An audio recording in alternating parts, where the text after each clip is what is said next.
Thank you very much for the opportunity to speak at ANFA. It's been a fantastic conference so far. And today I will provide an overview of adaptive architecture research conducted at the Mixed Reality Lab at the University of Nottingham. Adaptive architecture, in my view, is concerned with buildings that are specifically designed to adapt to their inhabitants and to their environments.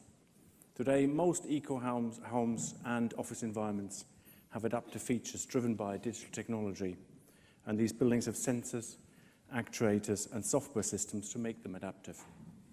As these book covers show here, there's currently a huge amount of experimentation as well that goes well beyond eco-homes and office buildings. The gamut of what is proposed is very large, and this is conducted under many different labels, from flexible to responsive, from hybrid to interactive.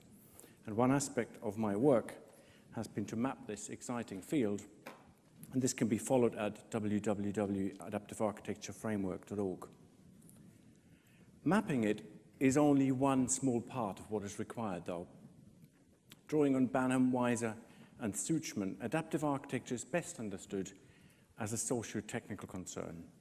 People's interaction with technology can only be understood in the context in which it occurs, and this context is provided by architecture, and this architecture around us is now very often adaptive. As Malgrave has noted, in the context of standard non-adaptive architecture, there's been too little emphasis on how we perceive architecture and how it affects us. With adaptive architecture, we also need to consider how we affect it. Therefore, for me, the key question is simply, how do we inhabit this in new emerging type of architecture? And this question runs all the way through the research presented in this talk. Work at the Mixed Reality Lab addresses this question by designing, constructing, and evaluating prototypes.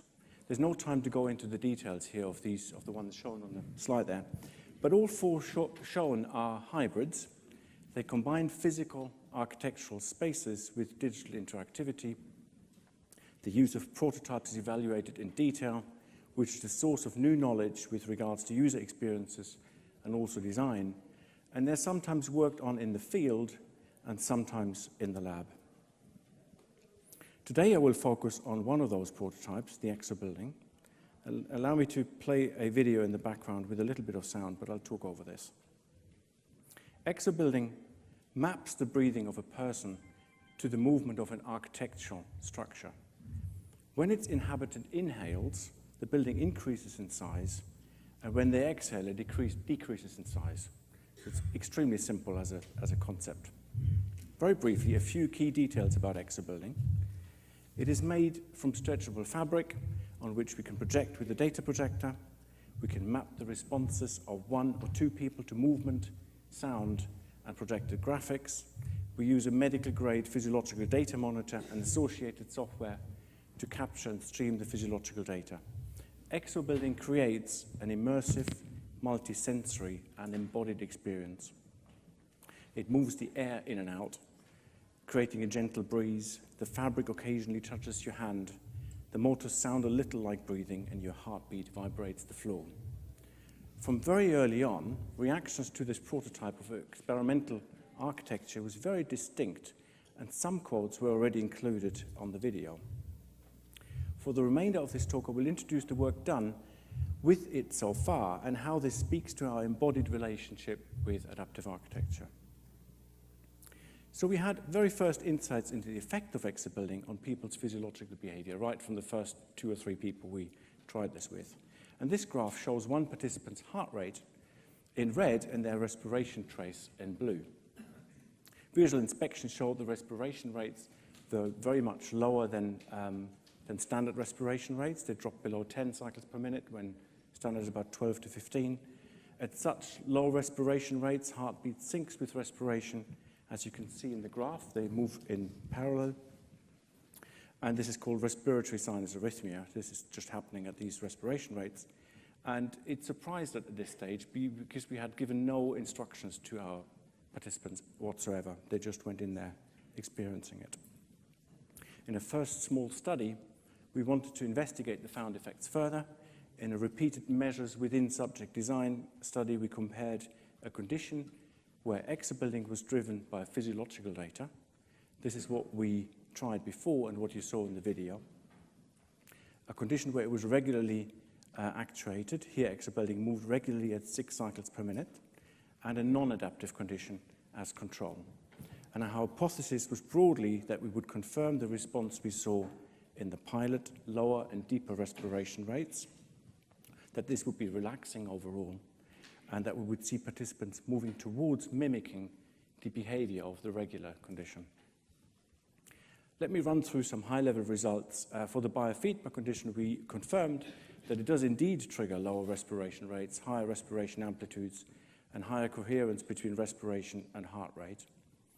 But biofeedback was not the most relaxing condition for the majority of people, which we had expected following our pilot results. And I just want to reflect briefly on why that was.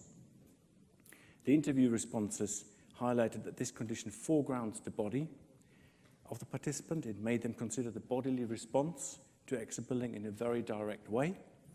And this in turn triggered a very polarized response in participants. So if you look at the quotes, the top is the more negative. I actually didn't like the experience. It made me concentrate too much on my body.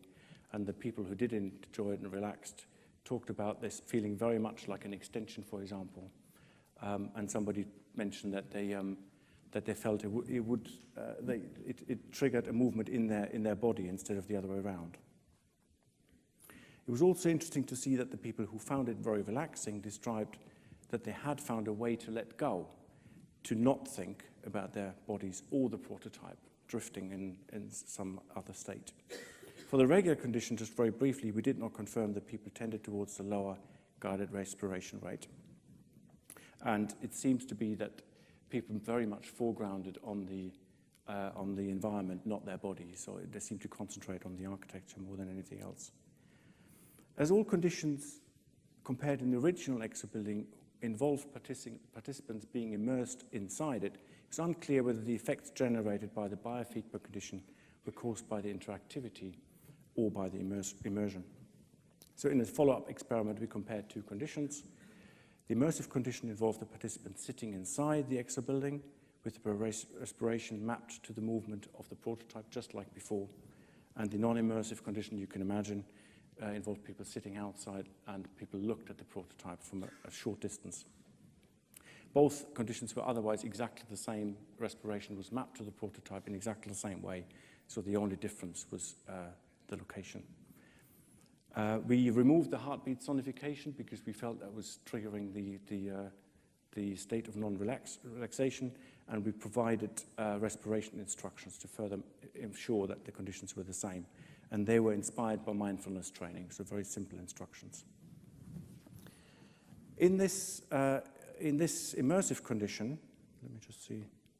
Yeah, in the immersive condition, being aware of breathing came naturally to the majority of people. It allowed people to stay with their breathing without consciously concentrating on it. This was enabled through a certain level of connectedness with the ExoBuilding, which also allowed people to process other thoughts. They were telling us that they were thinking about other things while they were actually breathing in a very regular and slow way. The group of participants who report this relationship with ExoBuilding felt very relaxed, similar to just before falling asleep. In contrast, people saw ExoBuilding as an external object in the non-immersive condition with much less of a felt connection to it. When outside, participants generally found it easier to focus on the instructions we gave them, which asked them to concentrate on their breathing. But they had to consciously concentrate on their instructions to stay with their breathing, and any interruption of that stopped that link.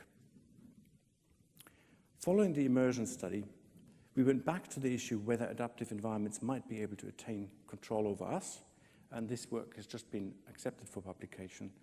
Very briefly, we followed a period of biofeedback control, so basically what we've done so far, with a period of ExoBuilding moving regularly, so the building is in control. This reversal of control from participant to building was designed to be unnoticed by participants, and once ExoBuilding was moving by itself, we reduced the rate of its movement by 20% from the last measured rate exhibited by the participant. And the majority of study participants followed ExoBuilding to that new lower rate. This is despite the fact that the majority of study participants actually noticed that they lost control. Finally, in a first non-experimental application of ExoBuilding, we collaborated with yoga teachers and yoga students, and the control of breathing is an essential part of the practice. And the work involved adaptations to yoga practice to fit in our prototype. It also involved changes to the prototype to make it better fit, especially in control. We added a little control box that gave people different ways of controlling the prototype. And we found that ExoBuilding can provide new and useful information to teachers about the current internal state of their students, basically surfacing internal states for everyone to see. And when a machine drives the environment in a regular and predictable pattern, self-reported group cohesion improves dramatically. A brief summary of the study work so far, the 3 studies in the application. So biofeedback-driven adaptive architecture can trigger behavioral and physiological adaptations. Immersion creates embodied interactivity and relaxation compared to the same non-immersed interactivity. Following immersive feedback, regular movements can be used to trigger behavioral changes as well. And for yoga, ExoBuilding offers a novel resource and group cohesion mechanism.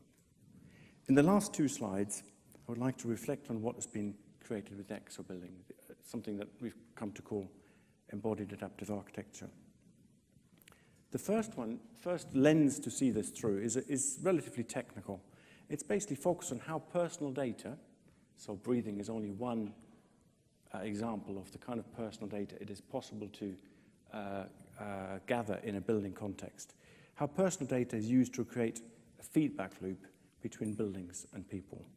If you follow me around clockwise from the inhabitant, through some technology, whatever it might be, some personal data is acquired via the building infrastructure. This data is used in its raw format or manipulated before it is passed to a set of actuators. For example, the lighting system might be actuated. This then adapts the architecture in some way, for example, opening a navigation route that was not there before, or indeed changing it in terms of breathing. And finally, this feeds back on inhabitants, for example, changing inhabitant comfort and other factors. ExoBuilding presented a special case of this where biofeedback was created, which creates this very much embodied sense of interaction. The second view draws on models developed by De Jager and Fuchs for embodied interaction between people. This sketch shows how we adapted those for our purposes. Mutual incorporation, developed by these 2, describes the process of actively reaching out for shared embodiment. For example, mutual incorporation can be observed during a tennis match where each player incorporates both the moving ball and the opponent in terms of their position, movements, and posture into their own body image.